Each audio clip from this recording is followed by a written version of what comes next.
What's going on, my MMA Boxing Addicts family? We got some official breaking news to report to you. I know it's a little late right now, but I just seen this right now and said, oh my goodness. Finally, in this 147-pound welterweight division, we get some movement as Rolly Romero is out there getting manhandled, pulled down by the neck, treated like a little brother by guys like Conor Ben, openly, publicly denying fights with Devin the Dream Haney, the WBO champion, who's currently looking for somebody to fight. Nobody wants to fight the guy. And WBC champion Mario Barrios is facing Ryan Garcia on February 21st. IBF world champion Lewis Crocker, who just got the bout after beating Paddy Donovan in a good fight, 12-round decision. You know, they were competing for the vacant IBF bout as Jerome Boots Ennis decides to vacate it and move on up to the 154 pounds. In the last 3 fights, Lewis Crocker, 22-0, has been absolutely sensational. 3 fights ago, had a Fight of the Year candidate with Conor Walker. The fight after that goes in with Paddy Donovan and honestly was on the verge of losing. His left eye getting absolutely beat down, almost shut. Gets dropped in the 8th round, but Paddy Donovan throws a shot after the bell, and the ref drops Lewis Crocker. Lewis Crocker is on the floor as Paddy Donovan, the bell rings, ding, ding, ding. Paddy Donovan throws a right hook, boom. The referee's like, yo, he starts yelling at him, and he disqualifies him. Controversial disqualification. I won't lie, Paddy Donovan did hit him after the bell, but goddamn, man, I don't know if Lewis Crocker was fronting, or I do think, you know, the damage that was already going down to his eye, the uppercuts, the right hands, he was getting beat down. I thought Paddy Donovan was on his way to possibly beating Lewis Crocker. Now, it is what it is. The fight ended how it did. They ended up having a rematch, and Lewis Crocker came in completely different than he did in the Jonah Walker fight and in Paddy Donovan #1. Instead of coming the way he did in the first fight, with his goddamn chin tucked to his goddamn body, can't even see nothing, his hands, his gloves up, high guard, literally no head movement, just standing there Mexican style, but horrible Mexican style. I'm talking about no head movement at all. Can't even see the punches coming. Was literally leaning over about 3 to 4 inches, just saying, hit me with an uppercut. Telling his fighters, hit me with jabs, hit me with uppercuts. That's how bad his defense was in those fights. But in the second fight with Paddy Donovan, in his last fight, he looked completely different. Came in with actual boxing skills, actually utilized his jab. Instead of coming in with the high guard, chin tucked, eyes up, open the uppercuts, he picked his head up a little bit. He still had it tucked, but picked it up a little bit. Picked his hands up to the sides a little bit instead of having them right in front of him. Goddamn high guard. Actually displayed better boxing. And in that fight with Paddy Donovan, it was a lot closer. He gets it done by unanimous decision, and now will be facing Liam Paro. Liam Paro, former IBF junior welterweight champion of the world. You're talking about a guy, look, man, what is it, 27-1? I want to talk about his last 6 fights. 6 fights ago, knocked out Brock Jarvis in round 1. I mean, at the end of the day, you got guys like Keith Thurman, you know, coming off of, 2-3 year layoffs and knocking out guys like Brock Jarvis in round 3. Everybody knocks out Brock Jarvis. It's becoming a thing. But he knocked out Brock Jarvis in round 1. Knocked out Montana Love in the next fight in round 6.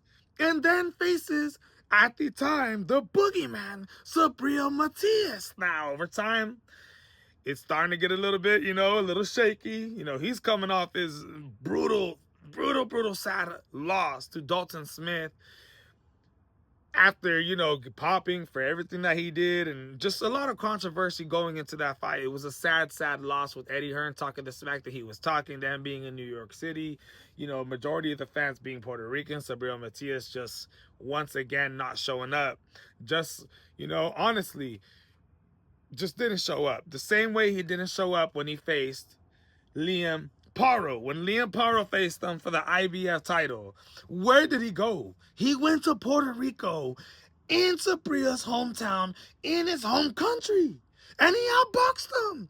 It wasn't the best performance from Subriel Matias. Was just coming forward, wasn't throwing the volume, wasn't throwing the punches that we usually see. But Liam Paro's movement and the goddamn angles that he was hitting, his jabs, those left hooks, was all benefiting him. He ends up going in there, winning a decision victory over Subriel Matias in his hometown, but ends up losing it right after in his next fight to Richardson Hitchens. Richardson Hitchens, though, at the end of the day, is one of the best fighters in the sport of boxing and in this junior welterweight division. I don't think he gets enough respect yet, but I do think someday he will. Now he's taking on Oscar Duarte. I believe that's going to be on the undercard, right? For Barrios or Ryan Garcia. This is finally going to start getting him rolling, trying to get him more active, you know, trying to get him more known by a lot of casual boxing fans. Now, Liam Paro loses that fight to Richardson Hitchens, losing his bout. Ends up returning against Jonathan Navarro. Now, against Jonathan Navarro, he knocks him out. But one thing I will say is Jonathan was coming off a 5-year layoff. He went from 2019 to 2024 without having a single fight. Had 2 fights going into the Liam Paro fight. Liam Paro does what he has to do in Australia, knocks him out. That's what he was supposed to do, right? Goes in to his last fight against David Paro, the Frenchman, and goes absolutely to war. Was getting clipped, big time clipped with big left hooks, but at the end of the day had the better movement, had the better jab, was the more technical, higher ring IQ, smarter fighter, and was able to bank in a couple rounds, get the lead, and still get the victory. Even though, what was it, his left or right eye was the goddamn size of a tennis ball, dude.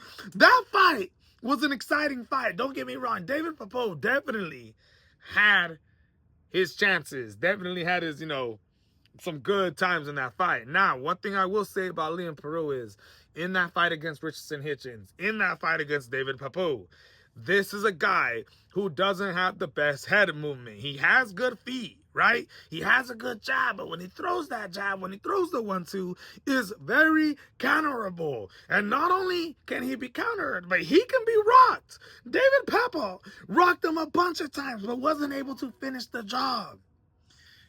He kept running into that left hook of David Paro. Now, one thing that I'll say about David Paro was he was a southpaw fighter, and Liam Paro was a southpaw fighter. The problem was that Liam Paro kept circling to his right side, circling right into the left hook, being that David Paro was a southpaw fighter, straight into that left hook, boom, every single time. And not just that, but the same problem that he had with David and with Richardson Hitchens is every single time he comes forward, he throws a 1-2, any combinations that he throws, he doesn't take his head off the center line and gets caught because of it. Gets caught a lot with straight punches, with hooks.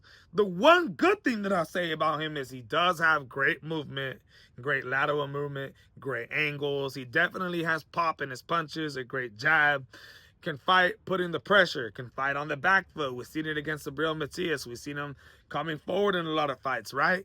Against a guy like Lewis Crocker, the matchup is absolutely exciting. You got Lewis Crocker, who is the more natural 147-pound fighter. You have Liam Paro, who literally just fought in his first 147-pound fight. That was against David Paro. Maybe that's a little interesting why the fight was the way it was. I don't know. But the fight before that against Jonathan Navarro was a catchweight fight at 144 pounds. The one before that with Hitchens was at 140 pounds. So I do think Lewis Crocker is going to be the bigger, stronger puncher in this fight. But if he comes into this fight with a Paddy Donovan 1 type of style, he's going to get the head boxed off of him. He's going to get absolutely outboxed. If a guy like Subriel Matias wasn't able to put the pressure and knock out a guy like Liam Paro, Lewis Crocker's going to have a lot of hard times with that. But if Lewis Crocker comes in boxing style, actually tries to box with Liam Paro,